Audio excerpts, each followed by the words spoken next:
Hello बच्चों। आइए प्रश्न को पढ़ते हैं और समझते हैं। 1 मीटर लंबी कांच की एक नली ऊर्ध्वाधर स्थिति में है तथा जल से पूरी भरी है।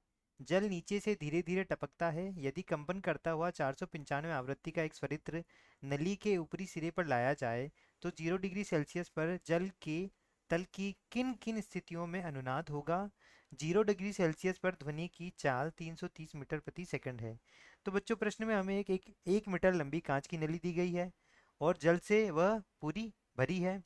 तो जल धीरे धीरे नीचे से टपक रहा है और कंपन करता हुआ हमें एक स्वरित्र उसके ऊपर लगा रखा है। तो हमें यह पूछा गया है कि जल की जल के तल की किन किन स्थितियों में हमें अनुनाद प्राप्त होगा। तो बच्चों, प्रश्न को हल करने से पहले हम प्रश्न की मुख्य अवधारणा को जान लेते हैं।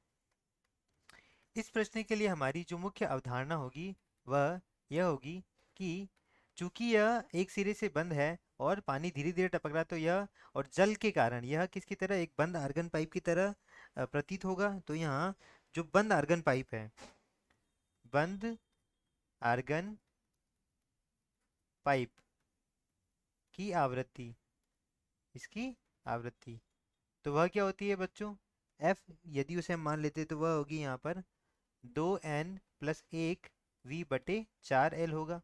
जहाँ v क्या होगा, वायु में ध्वनि का वेग होगा जिसका मान हमें दिया गया है 330 मीटर प्रति सेकंड दिया गया है। l जो होगा वह क्या होगा, पाइप की लंबाई होगी, अनुनाद की स्थिति में पाइप की लंबाई होगी। और n जो होगा वह क्या होगा, वह होगा कंपन की विधा, कंपन की विधा। जहाँ n का मान हम यहाँ पर रखेंगे 0, 1, 2, 3।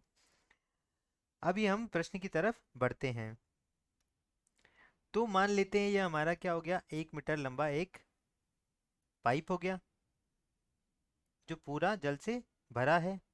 अब यहाँ जब ये जल से भरा है और नीचे से पानी इसमें से टपक रहा है, जिसकी लंबाई हम मान लेते हैं कितनी हमें दे रखी है, कितनी 1 मीटर हमें दे रखी है।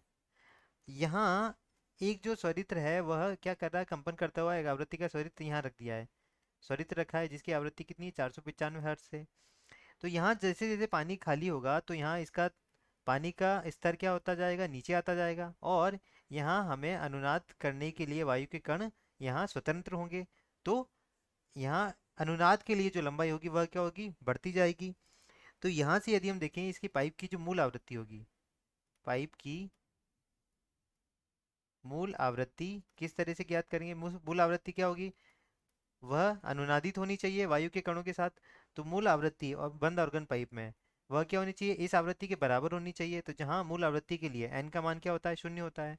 तो f बराबर क्या होना चाहिए, वह होना चाहिए n का मान यहाँ 0 रखने पर यह आ जाएगा कितना, v बटे 4l आ जाएगा।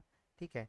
तो मूल आवृत्ति के लिए इसकी लंबाई, मूल आवृत्ति के लिए, मूल आवृत्ति के लिए जो अनुनादित लंबाई होगी, अनुनादित लंबाई होगी, उसे हम वह उसका सूत्र या उसका आवृत्ति से संबंध कुछ इस प्रकार आएगा। तो L1 का मान यहाँ आ जाएगा v बटे 4f आ जाएगा। यहाँ से v का मान हमें 330 मीटर प्रति सेकंड दिया गया है, 4 गुना इसका मान हमें कितना दिया गया है, यह दिया गया है 495। हमें दिया गया है f का मान हमें कितना दिया है, 495। क्योंकि अनुनाद होगा तभी यह क्या होगा, यहाँ पर इस तरह से बनाएगा यहाँ पर। तो 495 हो गया यह। तो L1 का मान, पहली लंबाई जहाँ अनुनाद होगा वह क्या आ जाएगी हमारी, या पहली लंबाई जहाँ अनुनाद होगा वह क्या आएगा, 330 बटे 4 गुना 495। तो यह इसे यदि हम हल करें तो आएगा 0.1666 मीटर आ जाएगा। इसे यदि हम सेंटीमीटर में परिवर्तित करें तो L1 बराबर आ जाएगा 16.66 सेंटीमीटर आ गया। यह पहली लंबाई है जब हमारा अनुनाद होगा। अब हम आगे चलते हैं और n का मान 1 रखेंगे। तो n का मान 1 रखने पर, तो n बराबर 1 रखेंगे तो आवृत्तियां तो हमारी उसी के समान होगी। तो f का मान तो हमारा कितना होगा, 200। जो हमारा कितना दे रखा है, f का मान हमारा दे रखा है 495 हर्ट्ज ही दे रखा है, तो f का मान तो वही होगा। तो नई जो आवृत्ति होगी वह क्या आएगी, यहाँ से n का मान 2 रखेंगे तो 2 गुणा 1 प्लस 1 v बटे 4, और ये लंबाई L2 आ जाएगी। तो L2 का मान कितना आ जाएगा, 3v बटे 4f आ जाएगा। यहाँ से यदि हम देखें तो v/4f का मान कितना है? v/4f का मान ये आया हमारा 16.66 सेंटीमीटर। तो यहाँ से यदि हम देखें L2 का मान बराबर 3 गुणा L1 आया। 3 गुणा L1 का मान कितना है? 16.66।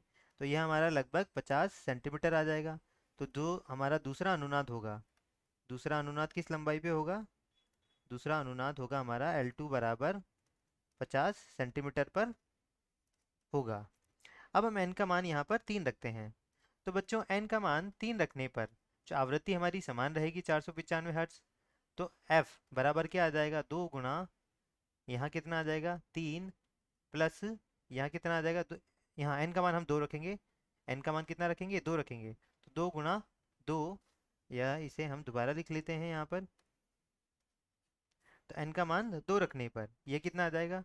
2 गुणा 2 प्लस 1 v/4। और यह लंबाई कितनी मान लेते हैं हम? और वह मान लेते हैं हम L3 मान लेते हैं। तो यहाँ से L3 का मान कितना आ जाएगा? 5v/4f आ जाएगा। और v/4f किसके बराबर है? L1 के बराबर है। तो L3 का मान कितना आ जाएगा? 5 गुणा कितना? L1 आ गया। तो यह आएगा हमारा कितना आएगा? यह आएगा हमारा कितना? 83 दशमलव कितना? 3 हमारा सेंटीमीटर आ चुका है। यह तीसरी लंबाई। तो तृतीय अनुनाद कहाँ होगा? तृतीय अनुनाद कहाँ होगा? वह होगा हमारा 83.3 सेंटीमीटर पर होगा। अब हम रखते हैं n का मान यहाँ पर 3 रखते हैं। तो आवृत्ति हमारी वापस से वही रहेगी 495 हर्ट्ज।